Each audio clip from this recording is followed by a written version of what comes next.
Welcome to আমাদের channel. তো আজকে বেসিক্যালি আমরা খুব এক্সাইটেড এটার জন্য, কারণ আজকে এসছে রঘু ডাকাতের ট্রেলার।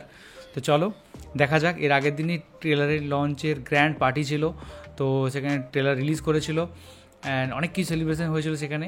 অ্যান্ড চলো ট্রেলারটা দেখা যাক একসাথে। হ্যাঁ চলো।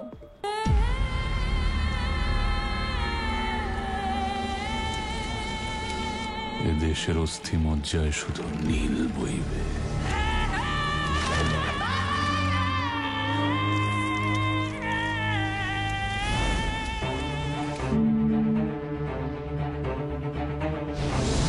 ডাকাত ডাকাত হলে আপদ, বিদ্রোহী হলে বিপদ। ডাকাতকে দারুণ কিন্তু লোকেশনগুলো। বিদ্রোহীকে পুজো করে। ও অন্ধকারে আসে আর অন্ধকারে সব লুট করে নিয়ে চলে যায়। দেখ, তোর চোখ এসেছে।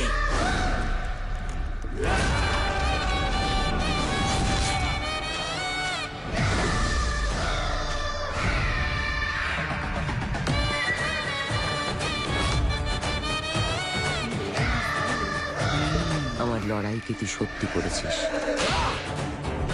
সাহেবের পিঠে চাবুক পড়েছে। লোকেশনগুলো কিন্তু দারুণ করেছে। মাইজি, ভালোবাসবো মরে যাব। আছে সাহস?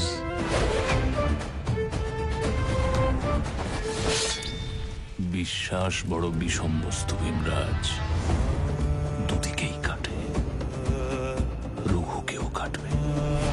মনে রাখিস, রঘুর থাবা জমের বাবা।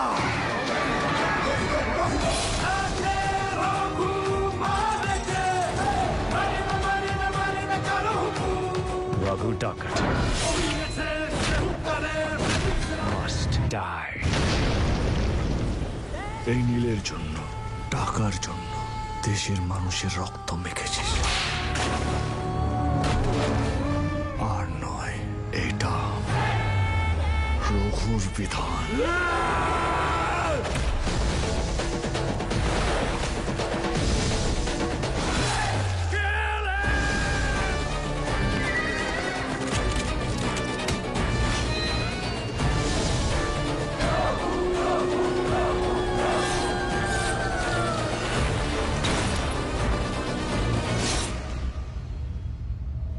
বনের বাঘ রাস্তার কুকুরের হাতে মরে না, যে মারতে যায় তাকে চিরে দেয়।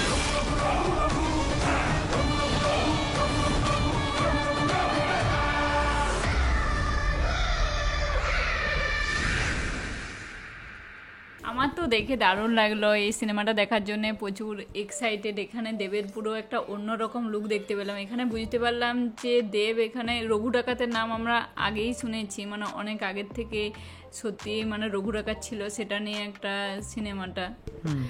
আর এখানে রঘু ডাকাত মানে সে ডাকাত হলেও সে সবাইকে রক্ষা করছে, মানে অত্যাচারের হাত থেকে। একদম, তখন সেই নীল চাষিদের বিরুদ্ধে যে লড়াই রুখে দাঁড়িয়েছিল তার মধ্যে অন্যতম ছিল রঘু ডাকাত। এবং এখানে যেখানে দেখতে পেলাম একটা জায়গাতে যে মানে বড় লোকদের সাথে লুণ্ঠন করে, ইংরেজদের থেকে লুণ্ঠন করে গরিবদেরকে বিলিয়ে দিচ্ছে। আর মানে যেখানে যা অত্যাচার হচ্ছে সেখানে রঘু ডাকাত গিয়ে সমস্যার সমাধান করছে, সেটা নিয়েই পুরো সিনেমাটা। আর এখানে দেবের বিভিন্ন রকম আমরা লুক দেখতে পাচ্ছি। একটা ডাকাতের হচ্ছে লুক, তারপরে যে সেই ডান্সটা খুব সুন্দর ছিল। আর দেবের মানে এখানে সিনেমায় যে প্রতিটা পার্ট দেখানো হয়েছে, প্রতিটা পার্টেই খুব সুন্দর লেগেছে। আশা করি এই সিনেমাটা খুব উন্নত ধরনের সিনেমা হবে আর সবারই ভালো লাগবে। আমার প্রচুর ভালো লেগেছে। আপনাদের কেমন লাগবে অবশ্যই জানাবেন। একদম, ট্রেলার দেখে তো সত্যি কথা বলতে আমার সেরা লেগেছে। অ্যান্ড শুধু লাস্টের যে সূর্যের যে শটটা ছিল ওটা একটু মনে হচ্ছিলো ভিএফএক্স, কিন্তু বাদবাকি যে জায়গাগুলো সেইটাতে কিন্তু সব জায়গাতেই সত্যি অসাধারণ ছিল। লোকেশন দারুণ ছিল, সবাইকে কস্টিউম এবং লুকে সবাইকে কিন্তু অসাধারণ লাগছিল। এবং দেবকেও যথেষ্ট একদম অন্যরকম লাগছিল, যেটা মানে সচরাচর লাগে না। একটা অন্যরকম লুক, একদম দাড়ি, একদম গোফ, একদম চুল, একদম পুরো অন্যরকম লাগে, ভয়ঙ্কর লুক যেটা লাগার কথা ডাকাত সেরকম টাইপের তাকে লাগছিল। অ্যান্ড দেখা যাক কতটা সিনেমাটা কীরকম কী হয়। তবে এটুকু বলা দেখা যাচ্ছে যেরকম অ্যাকশন আছে, যেরকম গান আছে, যা অভিনেত্রী এত সব আছে, খুব কিন্তু এন্টারটেনিং একটা সিনেমা কিন্তু হতে চলেছে। তো সবারই ভালো লাগবে সিনেমাটা দেখে। আবার যখন সিনেমা হলে সবাই মিলে একসাথে সে খাদান সিনেমার মতো সবাই দেখবে, তখন তো প্রচন্ড ভালো লাগবে। মন যাচ্ছে যে কবে সিনেমাটা দেখবো ট্রেলারটা দেখে। একদম আপাতত ঝড় আসছে এবং সারা পশ্চিমবঙ্গ সারা বাংলা জুড়ে এই রঘু ডাকাতের ঝড় কিন্তু চলছে। আর বাকি যারা আপনারা বাংলাদেশ থেকে দেখছেন তারাও জানাবেন যে কীরকম লাগলো ট্রেলারটা। দিন দিন যেটা আমার ভালো লাগছে এই জিনিসটা জেনে যে এই বাংলারও যে সিনেমাগুলো কিন্তু যখন হচ্ছে খাদানের পর আজকে রঘু ডাকাত, এরপর কিন্তু সিনেমাগুলোর বাজেটও বাড়ছে অ্যান্ড কিন্তু বিগ সিনেমা গ্র্যান্ড সিনেমা কিন্তু আস্তে আস্তে হচ্ছে। হ্যাঁ, আর ধূমকেতু সিনেমাটা যথেষ্ট ভালো হয়েছে। ধূমকেতু সিনেমা তো অবশ্যই ইয়ে হয়েছে, দেবো। ওটা রিভিউটা বানানো আছে আমার হালকা করে, কিন্তু সেটা আমাদেরকে বলা আপলোড করা হয়নি, এটা অবশ্যই আমরা দেবো। ওকে, তো চলো এখনকার মতো এই পর্যন্ত, দেখা হবে আবার পরবর্তী ভিডিওতে। ততক্ষণ ভালো থাকবেন, সুস্থ থাকবেন আর দেখতে থাকবেন আমাদের চ্যানেল। টাটা।